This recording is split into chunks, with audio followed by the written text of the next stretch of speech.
መዝሙረ ዳዊት መዝሙር 94 ኑ በእግዚአብሔር ደስ ይበለን፣ ለአምላካችንና ለመድኃኒታችንም እልል እንበል።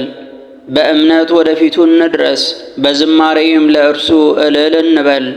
አምላካችን እግዚአብሔር ታላቅ ነውና፣ በአማልክትም ሁሉ ላይ ታላቅ ንጉሥ ነውና። እግዚአብሔር ሕዝቡን አይጥላቸውምና የምድር ዳርቻዎችም ሁሉ በእጁ ውስጥ ናቸውና። ረጃጅም ተራሮች የእርሱ ናቸውና፣ ባሕር የእርሱ ናትና እርሱም ፈጥሯታልና። የብስንም በእጁ ፈጥሯታልና። ኑ እንስገድ፣ ለእርሱም እንገዛ። በእርሱ በፈጠረን በእግዚአብሔር ፊት እናልቅስ።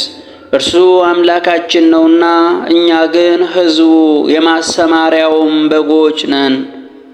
በምድረ በዳ እንደተፈታተኑትና እንዳስቆጡት ጊዜ ዛሬ ድምፁን ብትሰሙ ልባችሁን አታጽኑ።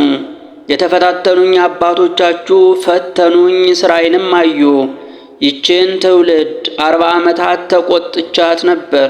ሁልጊዜ ልባቸው ይስታል፣ እነርሱም መንገዴን አላወቁም አልኩ።